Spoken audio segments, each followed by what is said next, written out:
Michele Molitor, and I am a professional coach. I work with adults, helping them to bring out their best and tap into their talents and their strengths and their passions so that your work is really fulfilling and rewarding. Anybody up for that? Yeah. Okay, great. So, how many of you would like to be more effective in your role? Anybody? Excellent. And how many of you actually feel yourselves to be natural leaders in the work that you're doing? Great. Well, what would you say are some of the characteristics of a natural leader? I'm just going to shout them out, and I'm going to jot them down as we go. Charismatic. Charismatic. And there, by the way, there's no points off for spelling today. Calm under pressure. Calm. What else? Focused. Focused. Willing to step up. Willingness to step up. Willing. A solver. Problem solver, right? Big picture thinker.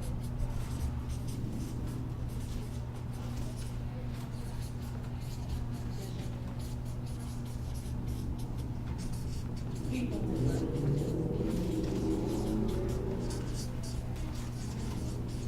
Cooperative.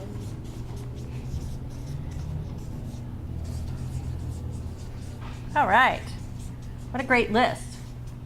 Now, how many of you think you have every single one of these qualities? This is me not raising my hand, right? So the thing is leadership is not a members-only club. There's actually a leader in each and every single one of us.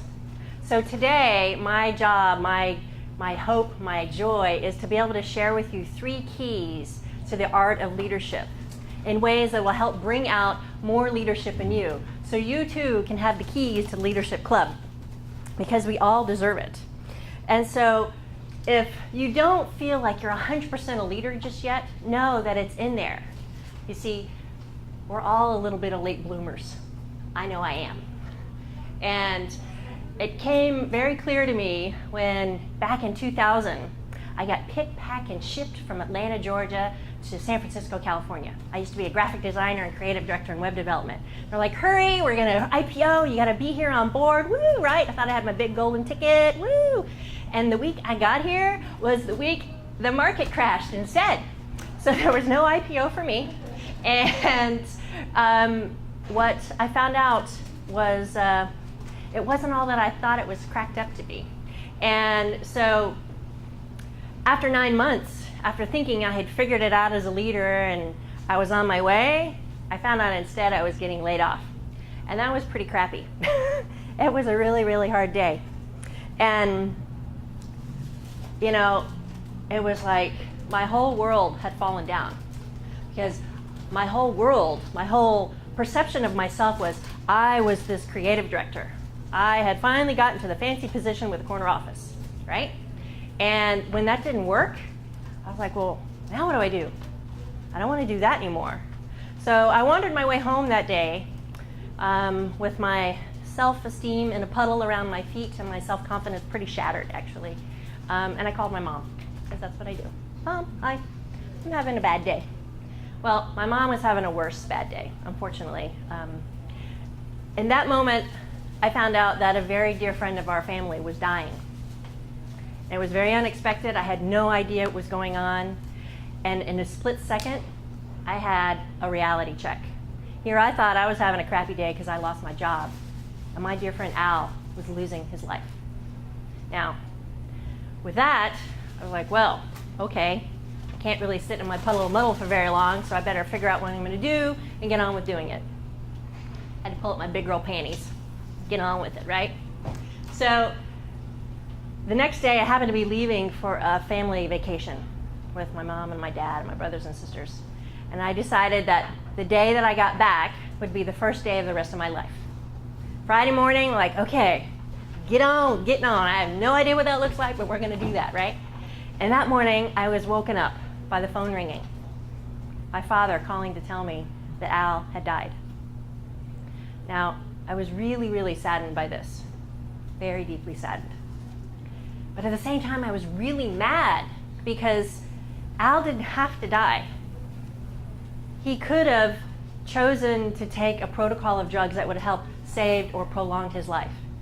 But he was too afraid to be who he was authentically. Living in a small town in Florida behind a facade of being someone who he really wasn't. It didn't work for him. So he actually allowed himself to die.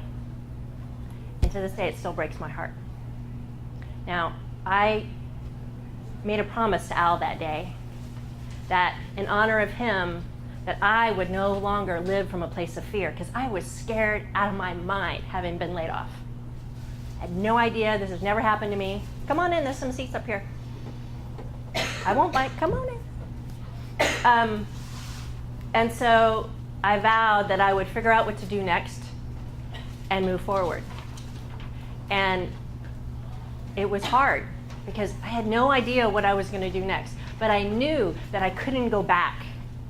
The pain of what I had been through in the last year made my whole body cringe. The thought of handing my resume to somebody to go get another job just made me recoil. It still does a little bit, actually. That's why I work for myself now. So I decided that I had to move forward. And so I did. And in the process of that, I discovered coaching. My uncle actually said to me, well, why don't you get a coach to help you figure out what to do next? I was like, well, what's coach? I have no idea. Hello, Miss Kyla. Hi, how are you? No worries. And so in the process of being coached, I really got connected with my own values and my own passions that I didn't even know I had. You see, the most important question that my coach asked me, what was it, 12 years ago now? He said, well, what are your core values? Like, wow, that's a really great question. It's never occurred to me to think about what that is. So I really did think about it. And I realized that my core values of making a difference and creativity and being of service were not being honored in my work as a creative director anymore. Originally, they had been, but somewhere I had gotten off track, you see. And so I found coaching, and in that process, it really helped me tap into what was important to me and a way to bring out my skills and my abilities and my quirks and my talents in a way that I hadn't even thought of before. So it was a beautiful discovery, and when it happened, it was like every part of my soul and my heart and my mind went boom, and like grounded into place, like, oh, this is what I'm supposed to be doing. Now, don't get me wrong, I love art. I'm an artist, I'm a painter, I'm a graphic designer. I love doing all that. But when I came to coaching, it was like everything fell into place. And so I've spent the last 12 years of my life devoting my life and my work to coaching and helping others find what you're passionate about, to step into your talents and your brilliance and your gifts, because we all have them and they're all different. So by the end of this talk, hopefully, you will have discovered some new things about yourself and what you're passionate about.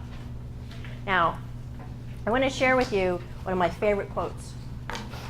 It's in one of your handouts, but this quote came to me at the beginning of this year. It's from one of my favorite authors, Seth Godin. And when I read this, I was like, oh, right. It says, art isn't pretty. Art isn't painting. Art isn't something that you hang on the wall.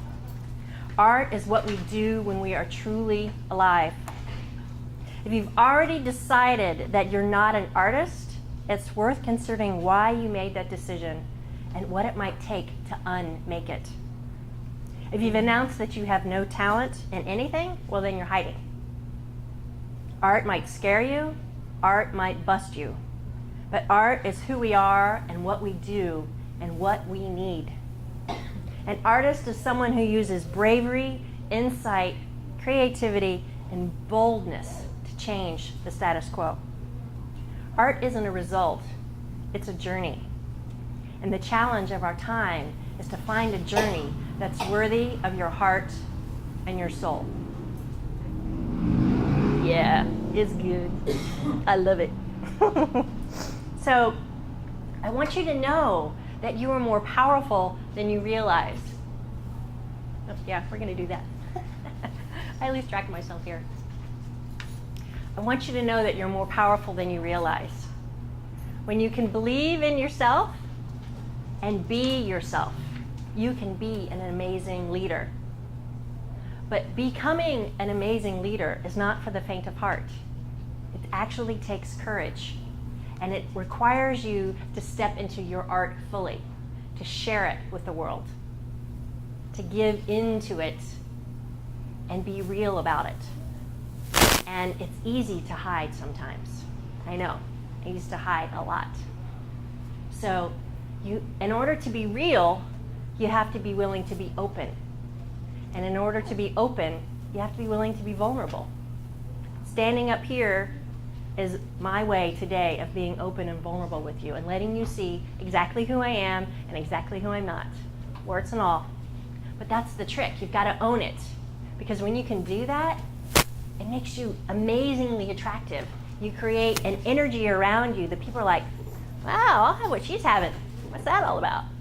I will never forget my very first coach trainer that I had, this little feisty redhead named Cynthia Lloyd Darst. She had this presence that was so powerful and amazing. And I didn't know much about coaching at that point, but I was like, that's what I want to be when I grow up. I want to have that kind of presence. I want to have that kind of energy and joy in my life, because that's what brings you to life. If we can't have work that fulfills us, what's the point, right? So the questions to be asking yourself is, what gets you out of bed in the morning? Why bother? Because, I don't know about you, but I like my bed. It's comfy, it's warm. I used to have a cat or two scattered around, all snugged up, right? And so it takes something to want to get out of bed in the morning. Come on in. No, please, come on in. So you might be wondering, there's a chair right here, there's a spot right here too. How do you do this?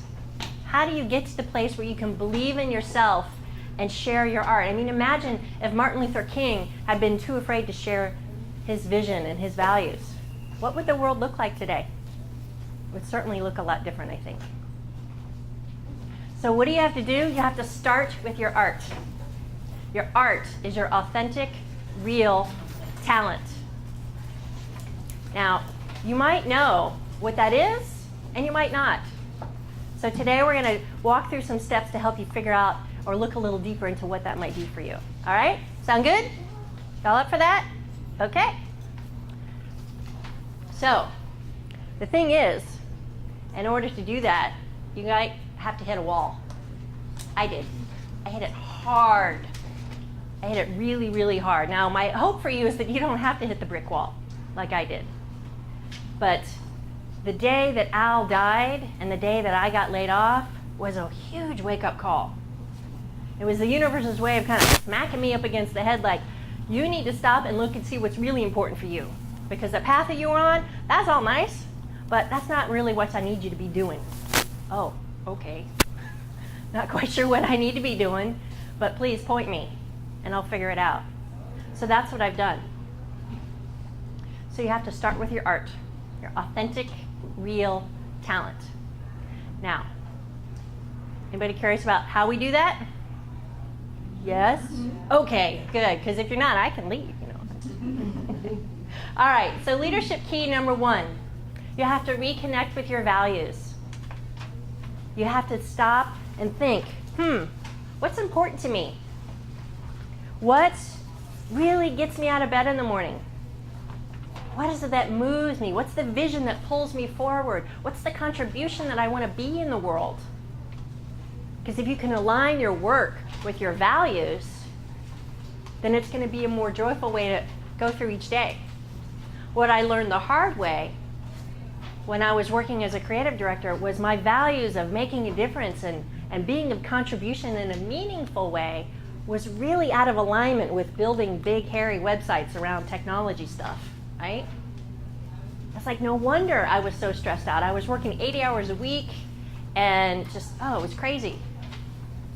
And so you have to realize and notice that if you've got stress and tension going on in your body, I would encourage you to stop and look. Where are your values out of alignment with what you're doing in each day? Because when you can do that, when you can bring them back into sync, then that stress can fade away because you're being more true to your heart's core. This is about being a heart-centered leader. You see, leadership isn't about being at the front of the room or the highest paid person on the totem pole. We're all leaders all of the time. Because leadership is about the art of anything that you want to do and bring your gifts and talents to in the world.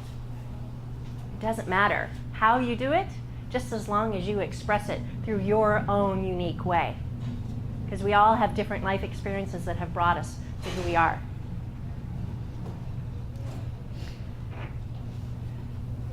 The day that I got laid off was a huge, huge wake-up call. And it really stopped me cold in my tracks. You know, it's one thing to be laid off, but then to find out simultaneously that a friend is dying really puts the brakes on. And makes you see what was important. Made me see what was important. You know, I got laid off, and then a few months later I went to work for another startup firm, and then 6 months later they ran out of money and I got laid off again, and then a month later 9/11 happened. It was like my whole world got shaken up, like, really, no kidding, you're not supposed to be doing this anymore. Pay attention. And it really had me stop and ask, what do you really want? How do you really want to be of contribution? How can you honor your values, your strengths, and your talents? And in that moment, I wasn't quite sure, because my self-esteem was pretty much still in a puddle around my feet, and I wasn't sure what direction I was going to move in. But I knew that I had no other choice but to keep going forward than to try and keep going backwards. If I've learned anything, backwards usually is not a good place to go. So, my question for you is, what are some of your core values? Just shout them out. And they can be all sorts of funny things. I have a value called ocean, which for me means being a vast, wide, deep container of love, so that the people I work with can squirm around inside of that and find what they need to find. So what are some of your values? Just shout them out for me. Spirituality. Spirituality. What else? Family. Mm-hmm. Respect. Respect. Absolutely. Pardon me? Integrity. Integrity. You took the words right out of my mouth. What else? Empathic listening. Authenticity. What was that back here? Empathic listening. Empathic listening. Ooh, good one. Thank you. Got a lot of mms on that one. Excellent. What else? Honesty. Honesty, yeah. Resolve. Resolve. Yeah. Perseverance. Perseverance. Yeah. So what I'd like you to do is to turn to a partner, find your way, and talk with your partner about what is one value that you get to use on a daily basis in your work. And when you hear the chime, you'll switch. Whoops. There's the chime. So go ahead and pick a partner. And, or you guys need it. If you can be in threes, scooch on up. I know this is the best part. We get into these juicy conversations and you hate to stop talking. But there's more. All right. So who would like to share maybe one of the values that they spoke with their partner about that comes up? Yes, ma'am. Well, just because I didn't hear it, I'm very dependable, because if I say I'm going to do something, you can count on it. So, it just helps me in my life, personal and professional. Yeah, so you're a woman of your word. Yes. Very nice. Thank you. Yes, ma'am. I have to live my passion. I'm still trying to find out how to focus it. I feel it's very diffused right now, but I have to find out how to rein it all in and give it a direction to where I can make a living. Yes, I understand. Being someone who has a lot of passions myself, it is very hard to focus sometimes, but so I get it. What else? Anybody? I liked my partner's when she said independence. Independence. Like being able to have control of what you do and value that. Yeah, having control of what you do. Yeah, that's important. Absolutely. So the one thing that I want you guys to think about is noticing where some of your values aren't being honored in your daily life. Where are they being stepped on or stepped over or maybe shoved under the rug right now? Because those are the places that are creating discord and dis-ease within you. Yeah. And when you let that go on for too long, that dis-ease, that discord can turn into disease within your body. So it's something to be really mindful of. All right. So leadership key number 2, embrace your fears.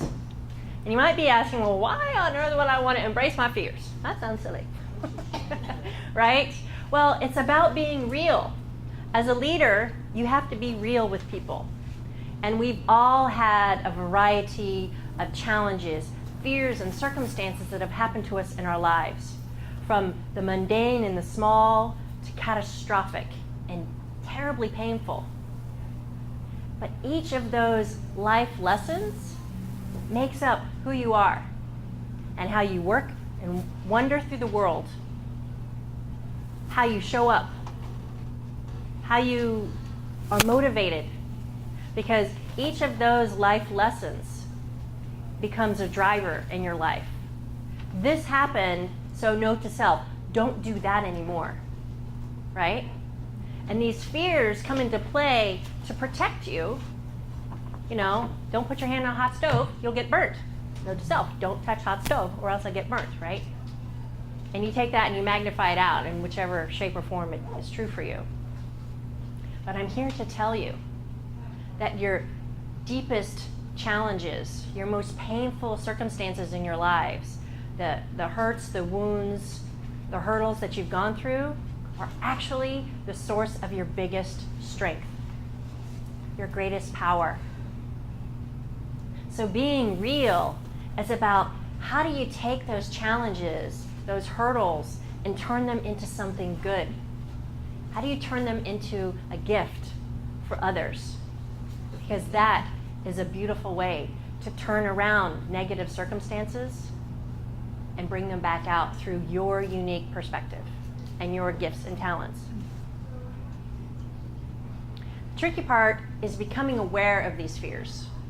Oftentimes, you know, we're going through life, la la la la, all's good, right? Oh, trip, stumble, poof, fall down, right? Note to self, don't step in that pothole or you'll fall down.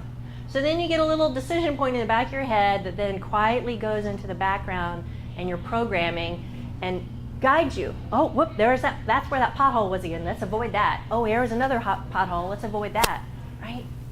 Next thing you know, you're weaving all over the road, don't know where you're going because you're trying to avoid all the landmines.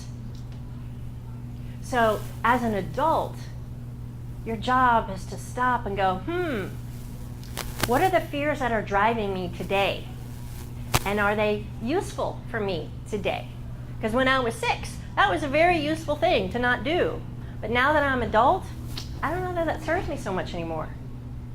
So when you can become aware of them, then you can see, wow, okay, what's a new, more empowering choice that I can make today that will serve me more effectively? Because all those old patterns and conditionings can keep you small, can keep you shielded and guarded. We put up facades and walls to protect us. The next thing we know, we're locked in. We're getting smaller and smaller and smaller because the walls start to cave in. Now, I refer to these fears as the little people in our heads, the gremlins. You know, sometimes you think they're really cute and fuzzy and they're there to protect you and keep you safe. But, as I was corrected in my last talk, it's only when you feed them after midnight do they turn into gremlins. It's the best feedback I've ever gotten in eval form. Loved it. And they can be really scary. Don't do this. If you do this, that might happen. Remember last time you did that, this happened. Or, well, who am I? You know, they have all different ways of sounding. And sometimes they're very nice and they're kind and they'll woo you into doing things. And again, it's all to keep you safe. But as an adult in this place today, you get to stop and go, gremlin, I don't know if that serves me anymore. So how do you move beyond that? How do you make a new empowering choice that will serve you to push out beyond the edge of your comfort zone and to create more of the life that you really want to live? Because that's really what it's all about, is having a life that is worth getting out of bed every day. So, what are some of the gremlin conversations that you guys have going on in your brains? Who wants to share?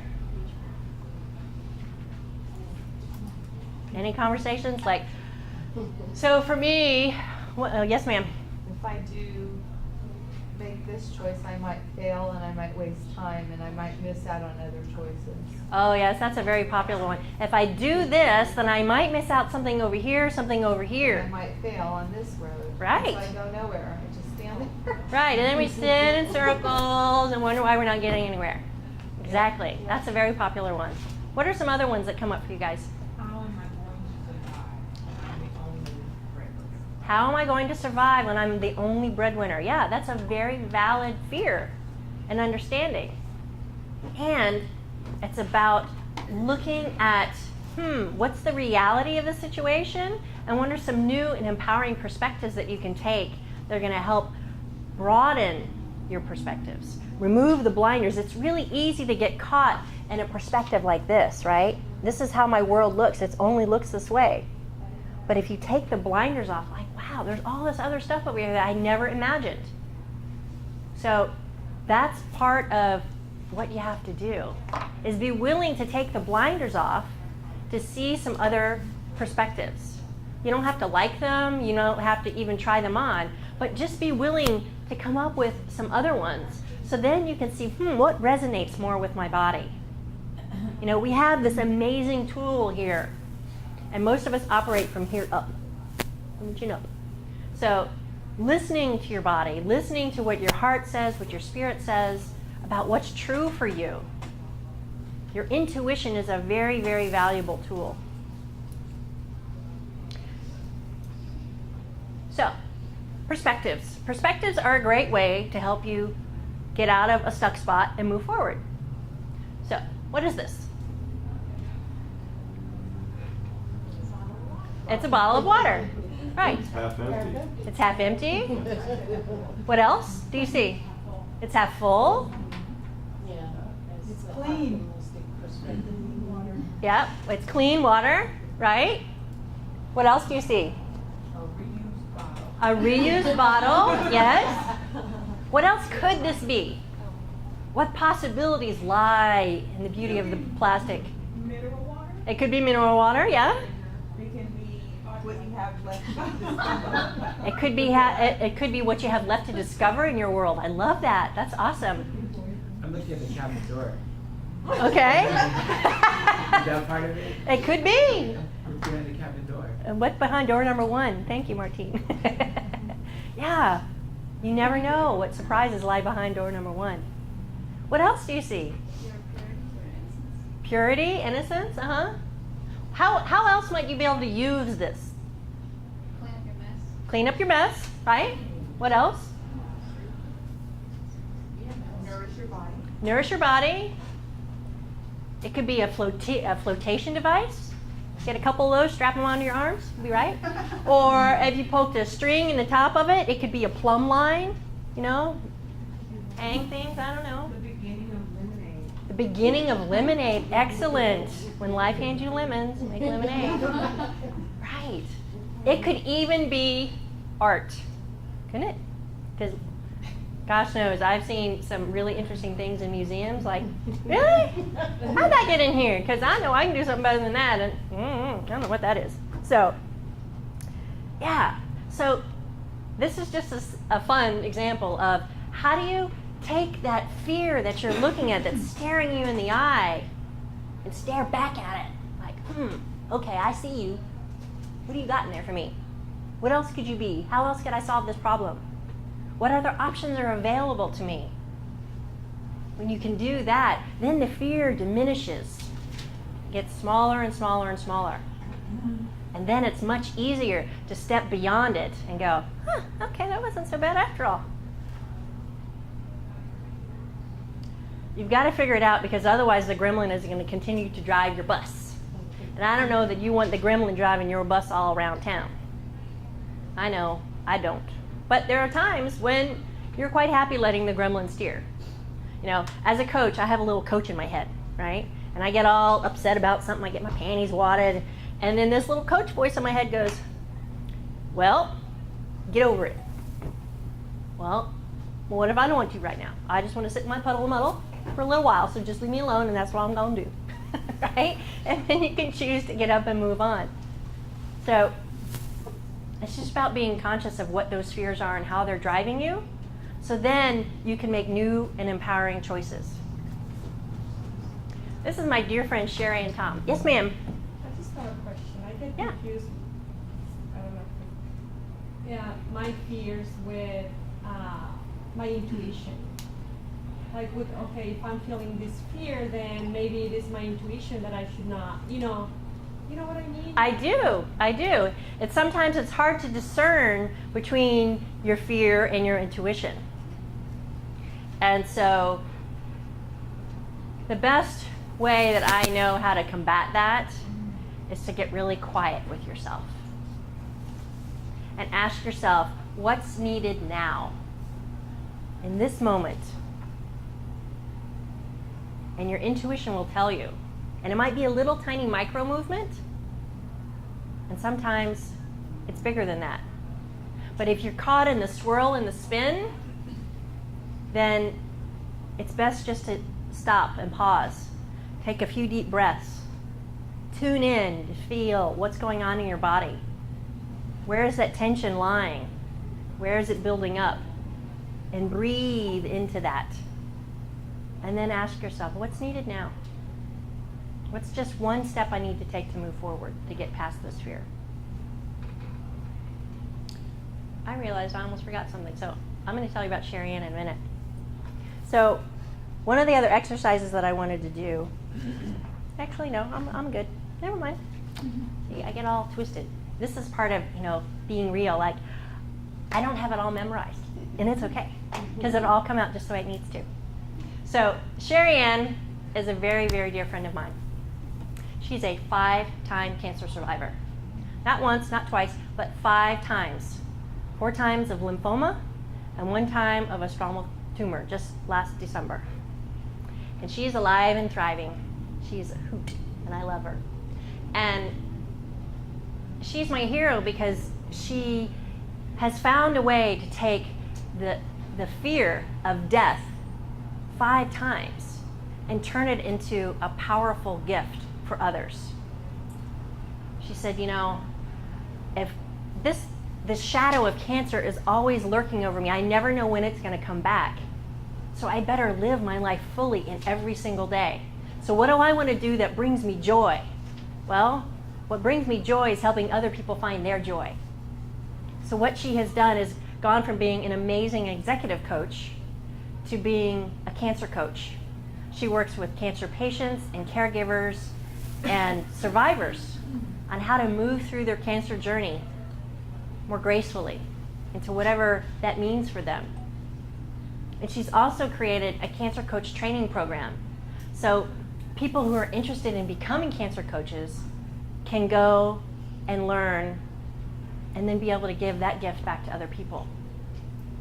I think that's pretty amazing that she's been able to do that and not get stuck and trapped in the fear. So I know that you each have the power to take those life challenges and transform them into something amazing.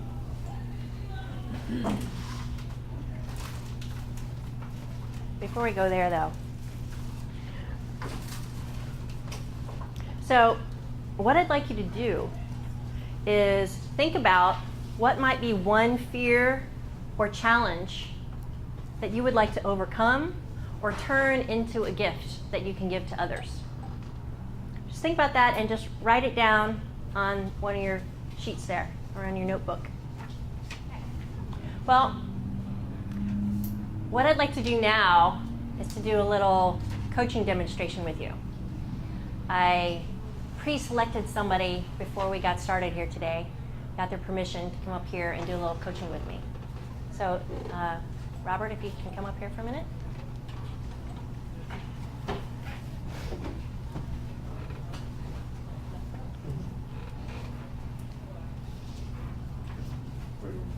Why don't you stand over here?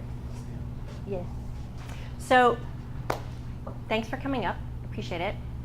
And what I'd like you all to do is listen very carefully. So I'm going to ask Robert to share with us what's one challenge that he's had in his life that he'd like to turn around into something more positive and more empowering for him.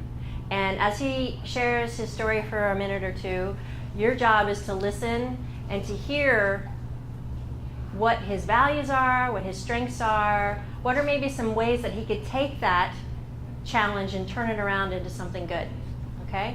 And then we're going to hear from you, and then we're going to hear from him. All right? Well, this is something that I think I've overcome pretty much, but I'm going to still share it. So I come from an alcoholic family. Father was abusive, got beat a lot. And after getting recovery from alcohol 16, 15 years ago, getting sober, been sober since, I had all these issues to work through. And I started working in schools, eventually, about 3 years later. Started counseling kids, became real good at it. I was able to relate to them. I have a real love for kids. And then the district said, this guy should be in charge of the program. And I had a great fear of adults, because being close to adults meant I would get hurt. But if I'm talking to teens, I'm in control. It's real easy for me. But talking to adults was a whole other story. And so when they put me in charge of the program, I had to learn how to lead adults appropriately, just learn all that stuff. And so that's the dilemma. Okay. Is that enough? Yeah, that's good. All right. So what do you guys hear inside of Robert's story about who he is, the values that are important to him, maybe some of his strengths that he brings? Yeah. I hear him passionate about working with teens, and I've heard that there's it's been noticed by others in his field, and that he's considered an asset, and other things. But Okay. Great. What else did you guys hear? Yes, ma'am. There's a roadblock he has to get out of he had to move out of the way. Yeah. What do you hear about that roadblock?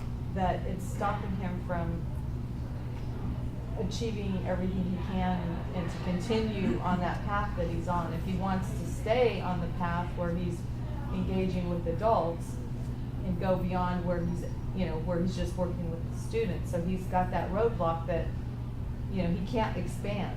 He can't go beyond where he is. Yeah, there's a hurdle there.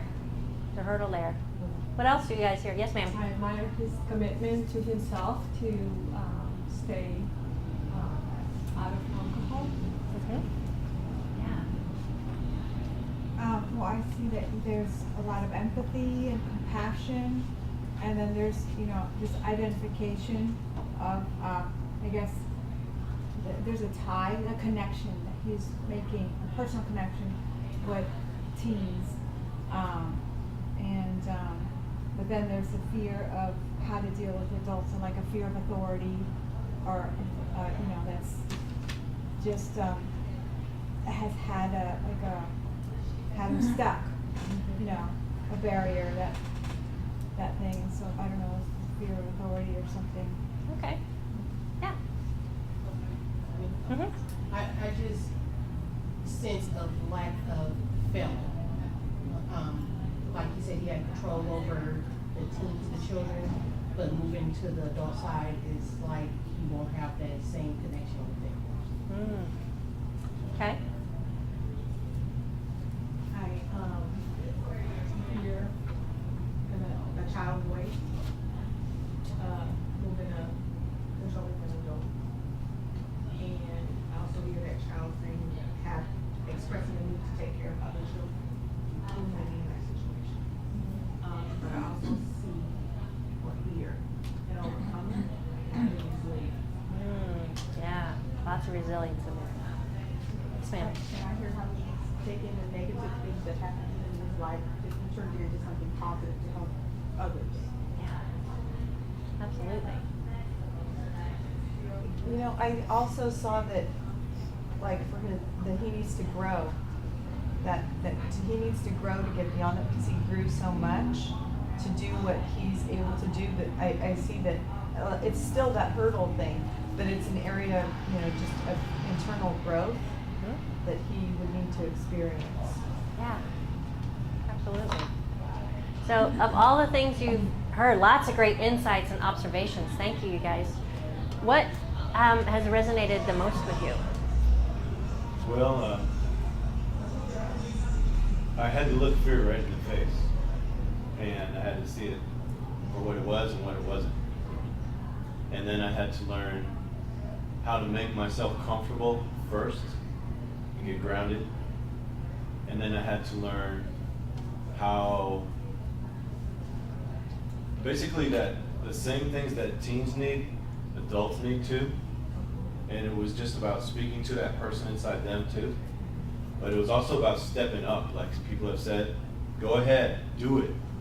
You know, get yourself strong, get yourself ready, but go ahead and do it. And one of the things that really empowered me was the concept of the critic is just that, you know, the gremlin doesn't belong in the room.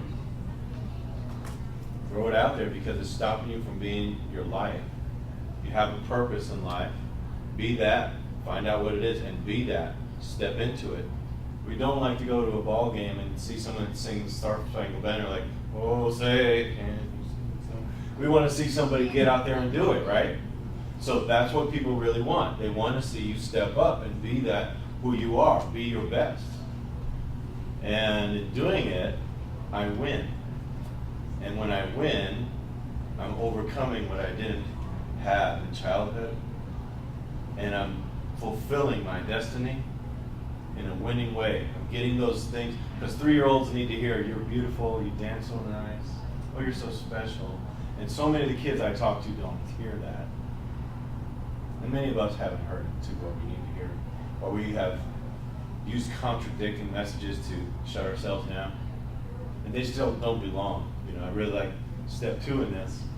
It's like, what is those things? What are those things? Like, what are the truths and what are the lies? Get rid of the lies. Quit giving them energy. And give energy to the truths. You know. And then when you feel like you're winning, you want to do it some more. And then people say, hey, glad you're here, glad you came. Oh, I really like what you said. I really needed to hear that a lot, often. Abused kids need to hear love and feel love more than regular people. So I diversified my happiness too. I didn't just make it rely on one thing. Bring in a lot of love and a lot of good things. Just get strong enough to where I can go ahead and identify my strengths, identify my gifts, what do I love to do, and step into it. Because that's where I'm going to be successful, being me, who I was meant to be. And part of that is that I can overcome problems, and I can see through BS, and I don't have to take a bully's crap anymore or any of that stuff, and I don't want you to either. And being able to help other people get past that is empowering for me. Cool. Good. Thank you. Appreciate it. Let's give him a round of applause.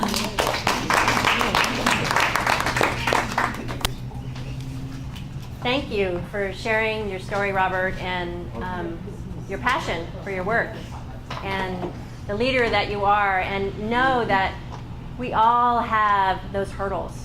We all have those places in life that stop us. And you just have to push through it. You just have to choose. You have to decide. I was actually laughing at myself yesterday. I was going through my talk and preparing and practicing and whatnot because I have a strong value or a need to get it right. Gotta get it right. Gotta get all the words in right order and flows just the way I wanted it to, right? And it's not happening, and it's okay, right? And part of what I wrote the speech back in January. I've given it a couple times now. And what I have in here is all about stepping boldly into your own authentic self. And it's like, I was reading it yesterday, I'm like, oh right, this is a reminder for me too, right? I have to remember to allow myself to be vulnerable and step boldly for each of you. Because if I can't do it, well then why should you, right? So it's all about walking your talk. And sometimes it's just little tiny baby steps, and that's okay. But the more you can allow yourself to step into that and open yourself up, then your energy expands and your heart light shines.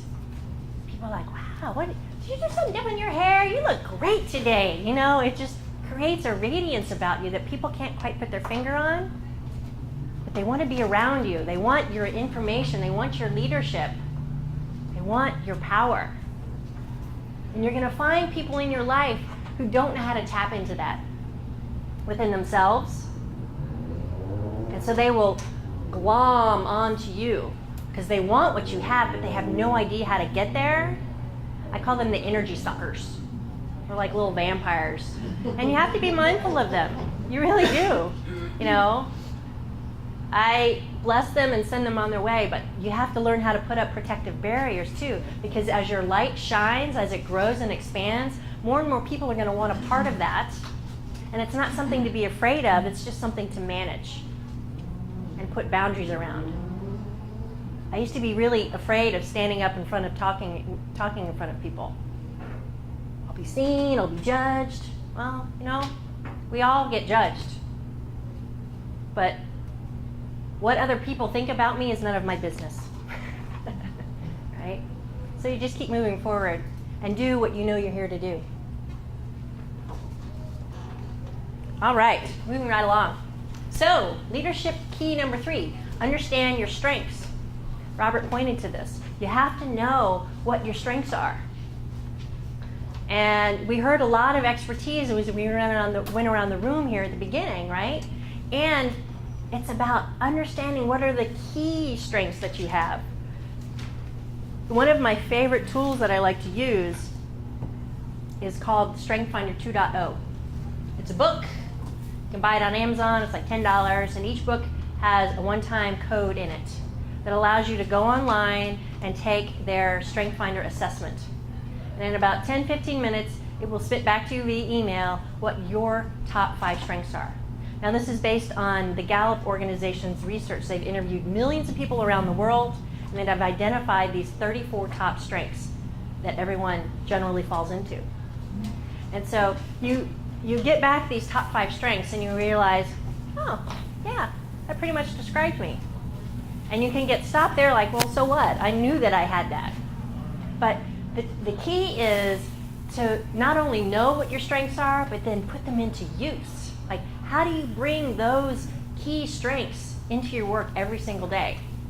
Because when you can operate from those strengths, it's like a fish in water. The fish doesn't know it's in water. It's just part of their being. So when you're operating from those strengths, it's the place of, we take for granted. Like, oh, I thought everybody did that. Oh no, not everybody has your unique strengths in the configuration that you have them in. Because we come with values, we come with talents, we come with challenges and circumstances in our lives that creates a very unique package that only you can deliver. You know, part of being a great leader is knowing your values, your gifts, and your strengths. Know thyself. Warts and all, good, bad, ugly, doesn't really matter. You know, as an artist, you always hear, well, I hear, art is in the eye of the beholder. So is life. To me, each and every one of you are beautiful, radiant human beings with gifts and talents far beyond what I can even imagine for you or what you can imagine for yourself. So it's about tapping into those.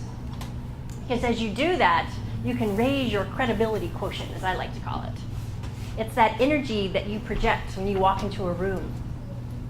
You know how some people have really bright, sparkly energy and other people have really kind of heavy, negative energy, and you can feel it. It's really tangible when you walk into the room and you're in their presence. Comes back to those energy suckers again sometimes. There's people that I can't be around simply because their energy is so heavy. And so I have to I like to call them my poop shields. Got to put up my poop shields, keep all that bad juju off me, right? Let the good stuff out, but don't let the bad stuff in. Because I have to maintain my clear space. Because that allows me to do my work. And when I can do that, And again, it's that attraction factor that you have. And particularly for those of you who are changing careers or looking to find a new position, this is really important, because how you walk into a room and how you introduce yourself, you know, there's an energy to that.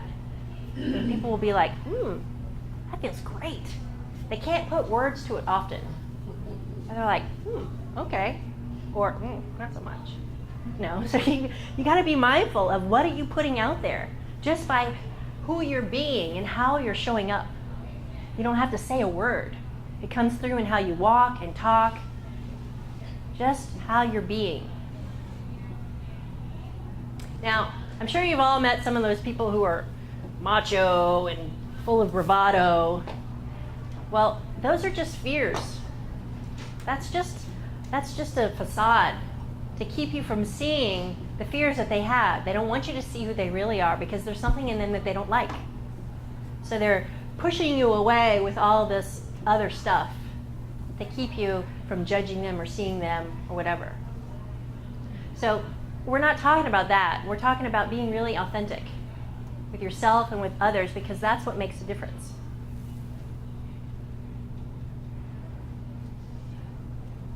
Because when you can actually stand in your strengths, in your gifts, you create a calm, confident presence. You know, I'm a big fan of President Obama. If you're not, that's okay, doesn't matter. But for me, he just has that kind of calm presence. And I really appreciate that. And so notice who in your life has that kind of presence. And how much time do you get to be in that presence with them? Because they say you're only as smart as the 5 people closest to you. So if you want to upgrade your credibility quotient, surround yourself with really smart people who have energy and presence that you want to have.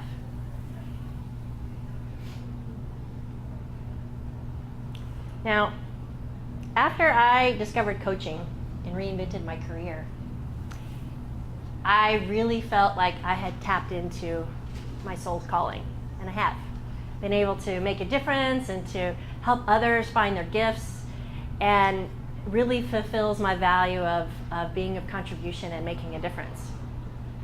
And over the last couple of years, there's been a little tapping on my soul.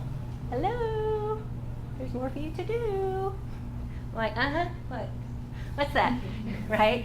And it's getting louder and louder and louder to the point where I couldn't ignore it anymore. And I've been called to get out and expand, to play a bigger game, to affect more people, to inspire more people, to play on a bigger stage. Now, this is all fine and well and good, but it kind of comes right up against my fear of being seen. As you can imagine how interesting that is in my head. Yes, I want to do this. Oh, no, I don't. Oh, yes, I do. No, I don't. Right? So for me, it's about having to push through my own fears of playing a bigger game, knowing that's what I'm here to do. But getting past my own self-judgment of, well, what if? What if? What if? What if? You know, my role has always been, what I figured out anyway, my gift is to be a light bulb, turner oner. I help turn on light bulbs, help people find their gifts and turn them on so they shine more brightly. And in finding that for myself, I know that I have to be a brighter light. And I know that each of you have the power to be a brighter light. And you're going to come up against your own gremlins and your own blah, blah, blah, and your what ifs, and I don't know enough, and it's scary, and what happens, and right? But as Robert suggested, you gotta throw that sucker out of the room. Or you can put it in the freezer or send it out to play. There's so many different options that you can do with your gremlin. But I found that the best thing to do is give them another job. They just want to be helpful. They just want to support you. So give them a job that empowers you versus that holds you down or keeps you stuck in the wrong spot, right? So, you know, so many creative ways we can do this. Now, in order to get out into the world and play a bigger game, it requires vulnerability. It requires me to be vulnerable. It requires you to be vulnerable. But I'm here to tell you, vulnerability is not a weakness. It's actually an act of courage. Because most... Strength. Pardon me? Oh, sorry. Just an outburst. No, outburst away. It's a strength. Yes, it's a strength. How many of you have known someone who, when they stepped out of their comfort zone and did something really amazing, you said, oh, well, that was really a weak thing to do? No, you're like, wow, check them out, right? I mean, Steve Jobs, I think, is a really great example of this. He was a true rabble-rouser and difficult and challenging and called lots of names in the book that was written about him, right?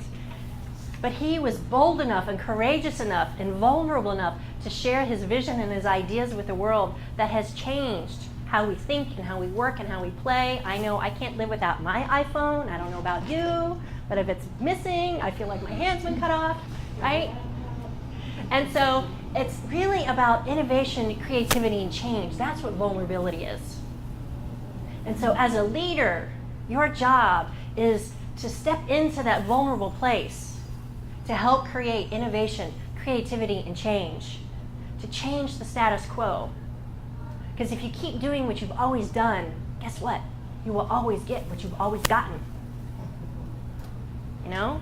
You can't expect to get someplace else if you're not willing to stretch and grow beyond where you're already at.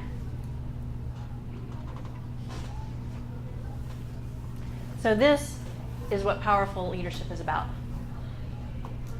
When you can stand in that calm confidence and allow your vision to be seen, to create a tribe of followers, of people who don't know you, but know that what you believe in is where they want to go to. Steve Jobs did it, Martin Luther King did it, President Obama has done it.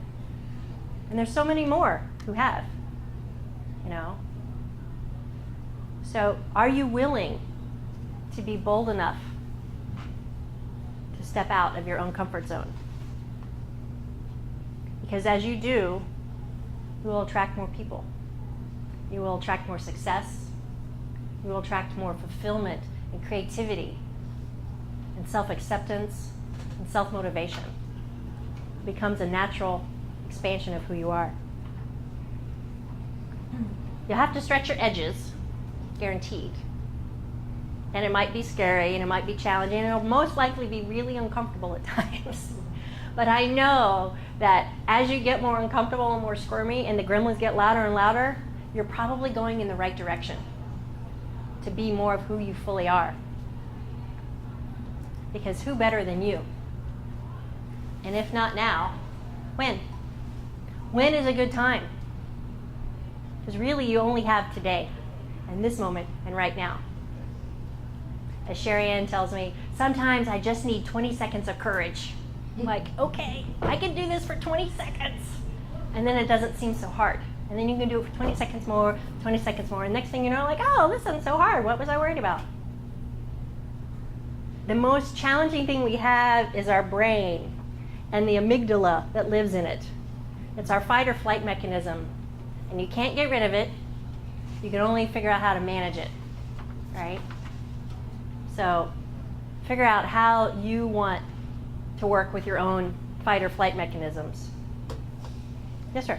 I was just reflecting one more thing on my experience, and that was, I think it's also important to have a vision of where you want, if you have an idea that you feel is really important, like mine is, that at-risk youth don't have to experience what I experienced, and you're totally focused on that vision, that gets rid of your fear because the vision is more powerful than you. And the mission statement is more powerful than you. Like having a personal mission statement about who you are, what you want to accomplish, the fears are immaterial now. You know, but without that focus, you can still all be kind of like seeing if you dress right and stuff like that. And that's not important. What's important is, am I on the road and am I casting this vision for others? So Absolutely. that was a really strong way that got me out of it too, is that I actually had a very powerful direction. Without that, you know, I could still probably be that same person. Yeah. I think that's a very important point because while you've been speaking, I've been like I've been thinking, what if you think, what if your fear is that the gremlins are right? First of all, how do you throw the gremlins out if you're not sure they're not wrong first? Right. And second, when you said step out of your own comfort zone, what if you haven't even found a comfort zone yet? You're still not even in the comfort zone. I can't even step out of it if I'm not even there yet. So it's like. And I would assert that you're already That's why I like outside this. of your comfort zone. What? I would assert you're already outside of your comfort zone and you're moving in the right direction. And it comes back to that checking in, like, it's really important to listen, to stop and get quiet and listen. And, I can say this. Do I do it very well? No. It's a practice. But it's really important that you come back to, what are my core values? How are those guiding me? What's my compelling why? Why do I want to get out of bed? Robert's compelling why is really clear. I don't want this to have to happen to anybody else. When you can find that compelling why and you marry that with your values and your gifts and your strengths, that's your sweet spot.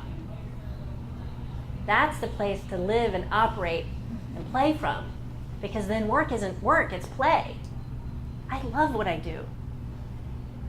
It's great, yeah. I like what he says, have a personal mission statement.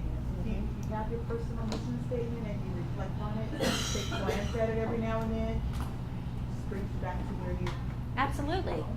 Yeah, it's like a compass. Help guide you. Because when you start to get off track, oh right, I'm a little off track. How do I get back on track? So that's important. And your heart will let you know. So, we've been talking about these 3 different keys, and it really all comes back down to you have to start with your art, your authentic, real talent, in order to be a great leader. In whatever form your art comes, to be a more inspiring leader who pulls us into action, you have to start with your art. To be able to move out into the world in a bigger, bolder way, even when you're unsure, even if you're taking little tiny baby steps, you gotta start with your art. What's authentic, what's real, and what are your talents? Because when you can do that, then your path will be known. You'll be able to see it more clearly. And it might only be one little bit at a time. I like the analogy of driving down the road at night. It's pitch black. You can't see except as far as your headlights can shine. And you keep driving down the road because you make the assumption that the road is there. And so you keep driving. But the reality is you don't know what's beyond the darkness. But you trust. And so this is about trusting yourself, listening to yourself, and trusting that you will know which way to go. You will know when you come to the fork in the road whether you should go right or you should go left. It's about paying attention. Because if you don't, if you think, well, maybe I don't really need to do this, what might happen? Probably nothing. And the status quo will remain. And you'll probably keep spinning around, bumping into walls, and wondering why you're not getting anywhere. So the choice is yours. So I challenge you to be daring enough, to be bold enough to move forward. Imagine if Martin Luther King hadn't been brave enough. What would have happened? What would our world look like?